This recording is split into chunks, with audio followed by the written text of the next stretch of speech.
নবজাত রাজকন্যাকে নিয়ে ছুটে এসেছিল পৃথিবীর এক গহীন কোণে। শুনছো, রাজকন্যার নিঃশ্বাস কেমন থরথর করছে। ও তো এখনো ভয় দিনের শিশু, অথচ কত বড় দায়িত্ব ওর কাঁধে পড়ে গেল। হয়তো ও বুঝতে পেরেছে ওর বাবা মায়ের সাথে ঠিক কি হয়েছে। আমরা কি ওর জন্য সঠিক আশ্রয় খুঁজে বের করতে পারবো? রানীমাকে দেয়া কথা আমাদের রাখতেই হবে। রক্ষা করব রাজকুমারীকে এমন একজনের কাছে রাখতে হবে যে সৎ এবং সাহসী। পৃথিবীর মানুষ এখনো ভালো আছে নাকি? চারদিকে শুধু হিংসা এবং বিদ্বেষ। আমরা কোথায় পাবো ওর জন্য সঠিক আশ্রয়? চল, এবং রানীমায়ের জন্য খুব দুঃখ হচ্ছে আমার। জানি না এখন তারা কি অবস্থায় আছে। প্রার্থনা করি সৃষ্টিকর্তা যেন তাদেরকে বাঁচিয়ে রাখে। আমাদের রাজকুমারী বড় হয়ে আমাদের সকলকে।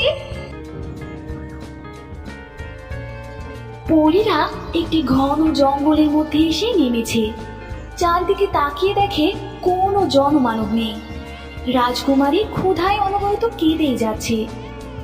কুমারীকে কি খেতে দেওয়া যায়? এখানে রাজকুমারীকে খাওয়ানোর মতো কিছুই নেই। প্রথমে রাজকুমারীর জন্য আশ্রয় খুঁজতে হবে। এখানে তো কাউকেই দেখতে পাচ্ছি না। সারা রাত ছোট্ট বিশ্রাম নেওয়া দরকার। বিশ্রাম নেওয়ার মতো সময় এখন নয়। যে কোনো সময় জেভিলা আমাদেরকে খুঁজে বের করতে পারে। যত দ্রুত সম্ভব রাজকুমারীকে চোখের আড়াল করতেই হবে। ওই তো একটা লোক আসছে। আমরা তার কাছে রাজকুমারীকে রেখে দিতে পারি। না না, ভাবেই রাজকুমারীকে ছেড়ে দিতে পারি না। আমরা প্রথমেই ওই লোককে যাচাই বাছাই করতে চাই। ঠিক বলেছো তুমি। তোমার যেটা ভালো মনে হয় তুমি সেটাই করো। চলতে চলতে আমি বড্ড হাঁপিয়ে উঠেছি। আমাকে কিছু খাবার দেবে? বুড়িমা, আপনি এখানে খাবার কোথায় পাবেন? আমার কাছেও তেমন কোনো খাবার নেই। আপনি চাইলে আমার বাড়িতে যেতে পারেন। বাড়িতে? তোমার বাড়ি কোথায় বাবা? আমার বাড়ি পাশের গ্রামে। আপনি আমার সাথে চলুন। আমার বাড়িতে তেমন কেউ নেই, শুধু আমার গিন্নি রয়েছে। কেন, তোমার ছেলে মেয়ে কেউ নেই? কি বলবো দুঃখের কথা বুড়িমা। এত বছর শুধু প্রার্থনা করে গেলাম একটা সন্তানের জন্য। সৃষ্টিকর্তা বোধহয় জানেন। দুঃখ করো না বাবা, সৃষ্টিকর্তা তোমার ডাক একদিন ঠিকই শুনবে। আমি এখন চলি। তুমি বড্ড ভালো। আশা করছি তোমার সাথে আমার। আপনি তো বলেছিলেন আপনার ক্ষুধা পেয়েছে। আপনি আমার সাথে আমার বাড়িতে যাবেন না? আমার যা পাওয়ার আমি তা পেয়ে গেছি। বললাম না তোমার সাথে আমার আবার দেখা হবে। হাঁটতে হাঁটতে মিলিয়ে যায়। কাঠুরে গাছের নিচে বসে তার সন্তানহীন জীবনের কথা মনে করে দুঃখ করে। বাবা, ও বাবা, ঘরে আছো? দেখো আমি আমি গো আমি। তুমি তো আমাকে আসতে বলেছিলে, আমি চলে এসেছি। ও বুড়িমা, আপনি এসেছেন? আসুন আসুন। গিন্নি, এই বুড়িমাকে কিছু খেতে দাও তো। বুড়িমাকে কিছু খেতে দেব বলে কোথা থেকে দেব খেতে? ঘরে একটা দানা পানিও নেই। আহা, একটা ব্যবস্থা। আমার খাবার নিয়ে তোমাদের চিন্তা করতে হবে না। আমি এখানে খাবার খেতে আসিনি, তোমাদের স্বপ্ন পূরণ করতে এসেছি। আমাদের স্বপ্ন পূরণ করতে এসেছো? কোন স্বপ্ন?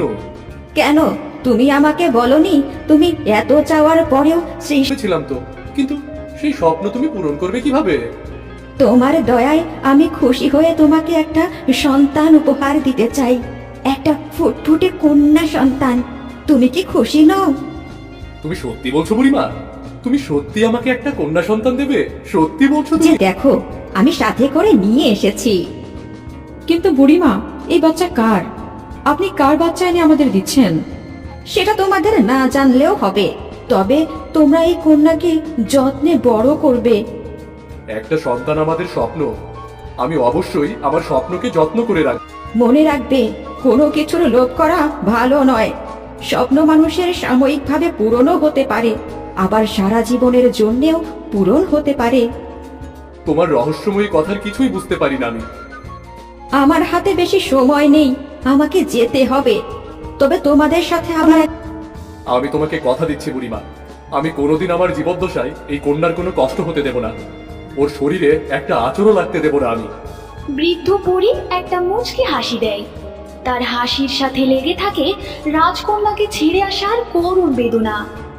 বৃদ্ধ পরী অন্ধকার থেকে দেখতে লাগলো কাঠুরিয়া এবং তার বউ রাজকুমারীকে নিয়ে আনন্দ উল্লাস করছে। আমরা কি কাজটা ভালো করলাম? যদি রাজকন্যার কোনো ক্ষতি হয়ে যায়? আমরা একদম সঠিক। এরা এই সন্তানকে মাথায় তুলে রাখবে। কিন্তু ওরা যদি জিপিলার হাত থেকে রাজকন্যাকে রক্ষা করতে না পারে? সাধারণ মনুষ্য কখনোই জিপিলার সাথে পারবে না। তাই তাদের দিয়ে এটা আশা করা বোকামি। আমরা সব সময় রাজকন্যা করে রাখতেই হবে যতদিন না পর্যন্ত রাজকন্যার বয়স 18 হচ্ছে। রাজকন্যাকে ছেড়ে যেতেই আমার খুব কষ্ট হচ্ছে। শত হলেও ও আমাদের রক্ত। আমারও খুব কষ্ট হচ্ছে। ইচ্ছে হচ্ছে যে কোনো উপায় নেই। চিন্তা করো না তুমি, রাজকন্যা খুব সুখেই থাকবে ওখানে। আমরা সেই দিনের অপেক্ষায় আছি যেদিন রাজকন্যা আমাদের উপর থেকে অভিশাপ তুলে নেবে। এবং ঘরের বাতাস ভারী, মোমবাতিগুলো একে একে নিভে যাচ্ছে।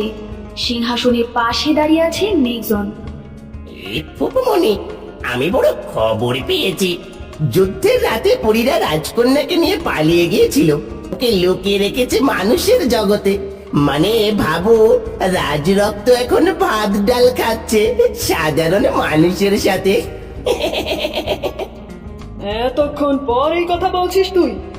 এ বলে অলস, মনে হয় আমার নাম নিক্সন না, আমার নাম নির্বোধ বলদা, আহাম্মক চিরচাকর। আমি যেখানেই যাই গালি পাই।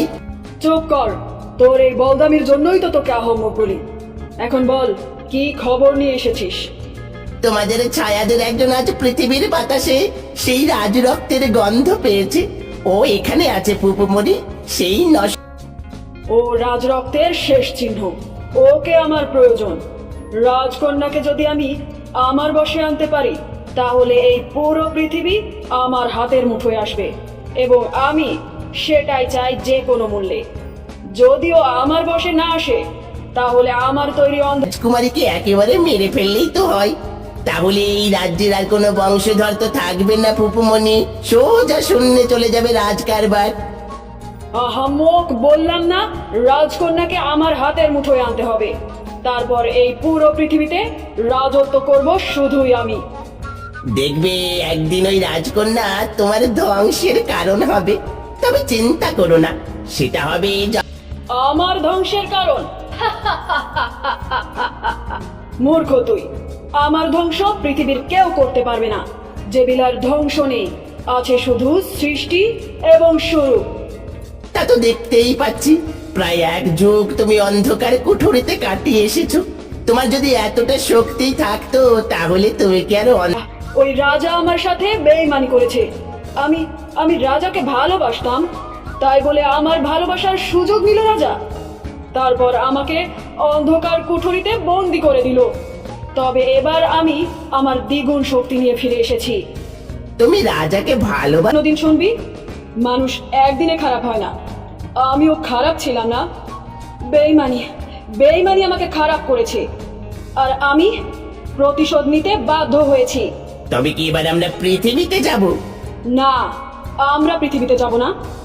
রাজকন্যা আমার কাছে আসবে। রাজকন্যা আমাদের কাছে আসতে বাধ্য। বিশ্বাস করবে, সেই বিশ্বাসটা তাকে ভাঙবে। তাহলে এবারে শুরু হবে অন্ধকারের পুনর্জাগরণ। হ্যাঁ, এবার সেই গল্প শুরু হবে যার শেষ হবে কেবল রাজ। যাও যাও, ধ্বংস করে দাও বেঈমানের রক্ত। ওই রক্তকে টেনে হিচড়ে আমার পায়ের কাছে নিয়ে এসো।